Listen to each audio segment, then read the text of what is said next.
Et comme chaque mercredi dans le Grand Journal sur Radio J, nous recevons le porte-parole de l'ambassade d'Israël à Paris, Ren Felder. Bonjour. Bonjour Eva. Alors, ça fait déjà 15 jours, tout le monde attend et les compagnies aériennes ont même recommencé à assurer des vols entre Paris et Beyrouth et Paris et Tel Aviv. Pourquoi l'Iran n'attaque pas Israël ?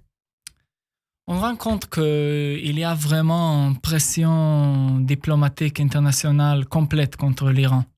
Et il y a vraiment nos alliés, l'Angleterre, la France, les États-Unis et l'Allemagne. C'est juste quelques exemples qui sont fortement avec Israël dans cet affrontement et escalade potentielle. Et je pense, j'imagine que les dirigeants en Iran, ils rencontrent aussi que c'est pas attaquer Israël, c'est pas que attaquer Israël. C'est un affrontement total dans la région. Et j'espère qu'on va trouver une manière ou une autre d'éviter cette escalade. C'est quelque chose qu'on veut vraiment éviter et pas avoir une guerre totale dans la région. Ren Felder, de quoi l'Iran a peur concrètement ? Parce que l'Iran, de toute façon, est déjà isolé en réalité sur la scène internationale. Il y a des sanctions internationales. Il y a plein de choses contre l'Iran pour essayer de bloquer son programme nucléaire. Donc finalement, perdu pour perdu, de quoi a peur l'Iran ? Je peux imaginer qu'en riposte, si c'est un riposte israélien ou comme une coalition internationale, je ne sais pas exactement les détails militaires, mais dans une manière diplomatique, on peut imaginer que comme on avait une coalition contre l'Iran en avril, ça peut être plus dur, plus fort. Et maintenant, avec une attaque iranienne, et je pense qu'ils comprennent ça très bien. On a coutume de dire qu'Israël est seul. En tout cas, c'est un discours qu'on entend beaucoup. C'est un discours aussi relayé par une certaine partie de la classe politique israélienne. Est-ce qu'Israël est si seul que ça ?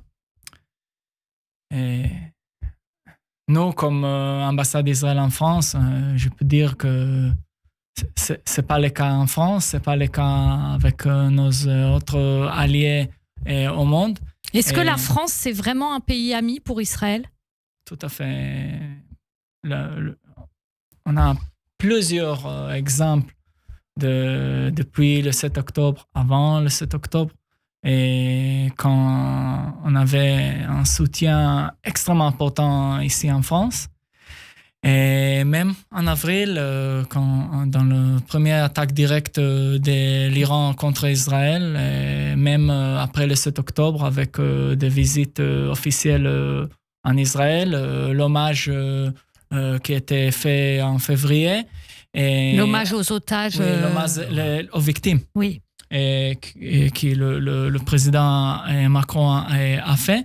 Et toujours, il y a, on discute ça beaucoup ici, qu'il y a toujours des accords entre les deux parties, mais on essaye de trouver la manière avec laquelle ça reste des désaccords entre amis et essayer de collaborer et faire une